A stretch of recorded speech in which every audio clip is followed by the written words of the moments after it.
लेकिन अब बात बजट से जुड़े उस फैसले की जिसे लेकर मोदी सरकार को 15 दिन में बैकफुट पर आना पड़ा है।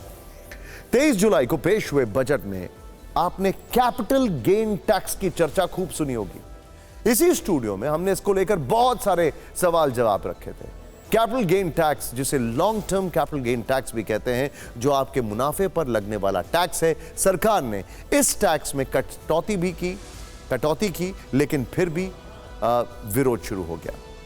ऐसा क्यों हुआ, ये जानने से पहले इस टैक्स में बदलाव वाली लेटेस्ट खबर आपको बताते हैं। वित्त मंत्री निर्मला सीतारमण ने लोकसभा में वित्त विधेयक में एक संशोधन पेश किया। संशोधन के तहत आपके पास अब नए और पुराने दोनों तरह के कैपिटल गेन टैक्स सिस्टम में किसी एक को चुनने का विकल्प दिया है।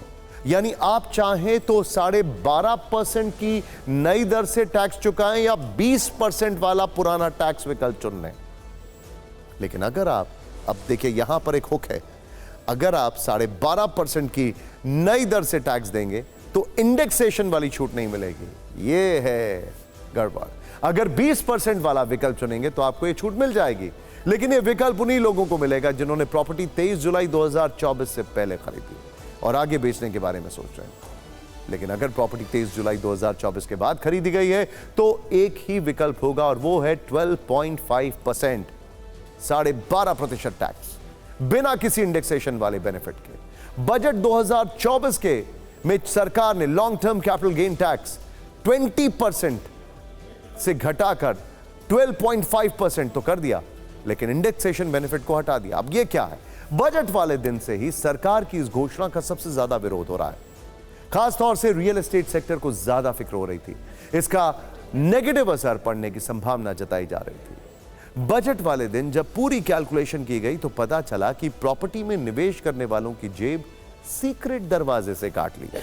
बहुत से लोगों के लिए उस दिन की स्थिति और आज की स्थिति में ज्यादा बदलाव नहीं होगा, लेकिन फिर भी एक बार पूरा कैलकुलेशन समझ लीजिए। हमारी टीम ने बड़ा अच्छा डिटेल तैयार किया है। दरअसल सरकार ने कैपिटल गेन टैक्स कम तो किया, लेकिन प्रॉपर्टी की सेल पर मिलने वाले इंडेक्सेशन बेनिफिट को हटा दिया। इंडेक्सेशन में किसी अवधि में महंगाई के हिसाब से प्रॉपर्टी की कीमत तय होती, जिसे कॉस्ट इन्फ्लेशन इंडेक्स कहते हैं।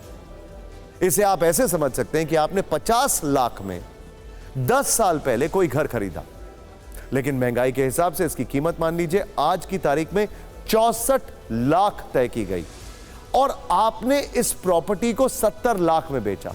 पुराने नियम के हिसाब से आपको 6 लाख का लाभ हुआ और इसी पर आपको 20% टैक्स देना होगा। मतलब आपका टैक्स 1,20,000 रुपए बनता है। लेकिन जो नया नियम है उसमें खेल हो गया। नए नियम के मुताबिक आपने 50 लाख की जो प्रॉपर्टी खरीदी, जो 70 लाख में बेची, उसमें प्रॉफिट सीधे 20 लाख का दिखा, क्योंकि कॉस्ट इन्फ्लेशन इंडेक्स का फायदा आपको नहीं मिलेगा। इस तरह से नए नियम में आपको 12.5% कैपिटल गेन टैक्स के मुताबिक 20 लाख पर 2.5 लाख रुपए का टैक्स देना होगा। यह पहले के मुकाबले 2 गुना है। सोचिए। खैर,